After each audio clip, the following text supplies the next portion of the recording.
राधा स्वामी जी, साखी, शिक्षक और विद्यार्थी। एक छोटे शहर के प्राथमिक स्कूल में कक्षा 5 की शिक्षिका थी। उनकी एक आदत थी, वह कक्षा शुरू करने से पहले हमेशा आई लव यू ऑल बोला करती थी, मगर वह जानती थी कि वह सच नहीं कहती।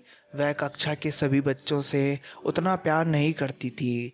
कक्षा में एक ऐसा बच्चा था, उनको एक आंख नहीं भाता। उसका नाम राजू था। राजू मोली कुचेली स्थिति में स्कूल आ जाया करता था। उसके बाल खराब होते थे, जूतों के बंद खुले, शर्ट के कलर पर मेल के निशान। व्याख्यान के दौरान भी उसका ध्यान कहीं और होता था। धीरे धीरे टीचर को राजू से नफरत सी होने लगी। क्लास में घूमते ही राजू टीचर की आलोचना का निशाना बनने लगता है। सब बुराई उदाहरण राजू के नाम पर किए जाते हैं। बच्चे उस पर खिलखिलाना कर हंसते हैं और टीचर उसको अपमानित करके संतोष प्राप्त करती हैं। राजू ने हालांकि किसी बात का कोई भी जवाब नहीं दिया।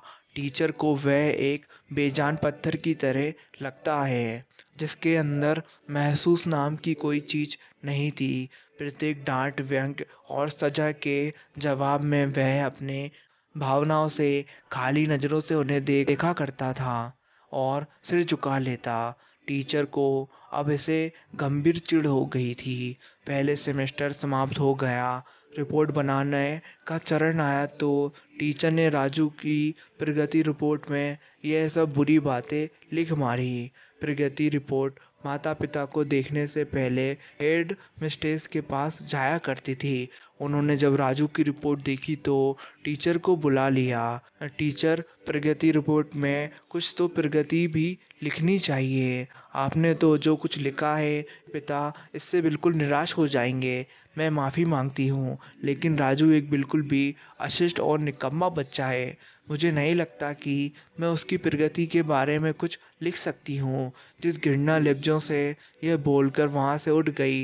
हेड मिनिस्टर ने एक अजीब हरकत की। उन्होंने चपरासी के हाथ टीचर की ड्रेस पर राजू के पिछले वर्षों की प्रगति रिपोर्ट रखवा दी। अगले दिन टीचर ने कक्षा में प्रवेश किया तो रिपोर्ट पर नजर पड़ी।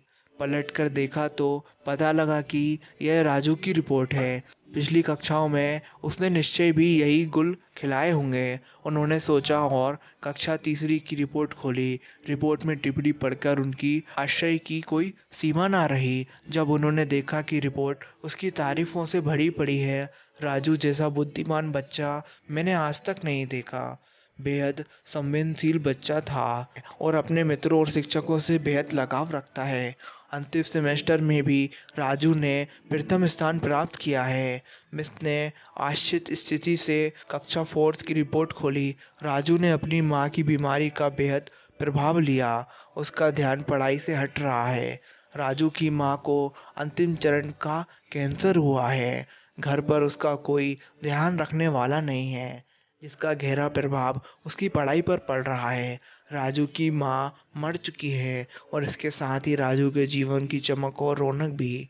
उसे बचाना होगा इससे पहले कि बहुत देर हो जाए।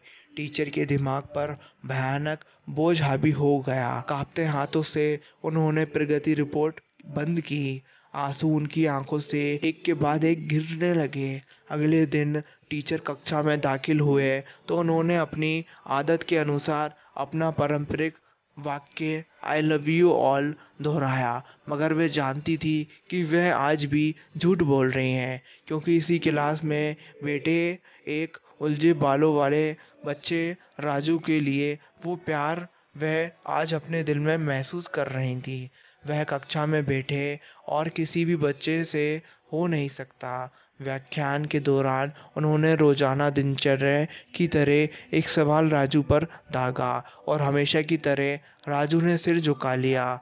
जब कुछ देर तक टीचर से कोई डांट फटकार और सहपाठी सहयोगी से हंसी की आवाज़ उसके कानों में ना पड़ी तो उसने अचंभे में सिर उठाकर उनकी ओर देखा। अप्रत्याशित उनके माथे पर आज बल न थे। वह मुस्कुरा रही थी। उन्हें राजू को अपने पास बुलाया, उससे सवाल का जवाब बताकर जबरन दोहराने के लिए कहा। 3-4 बार के आगे के बाद अंत में बोल ही पड़ा। इसके जवाब देते ही टीचर ने ना सिर्फ खुद को खुशानंद होकर तालियां बजाईं, बल्कि सभी से बजवाई। फिर तो यह दिनचर्या बन गई। टीचर हर सवाल का जवाब अपने आप बताती, फिर उसकी खूब तारीफ करती। प्रत्येक अच्छा उदाहरण राजू के कारण दिए जाने लगे। धीरे धीरे पुराना राजू मिट रहा था। अब टीचर को सवाल के साथ जवाब बताने की जरूरत नहीं पड़ती। त्रिकुटी उत्तर देकर सभी को सवाल प्रभावित करती और नए नए सवाल पूछकर सबको हैरान करती।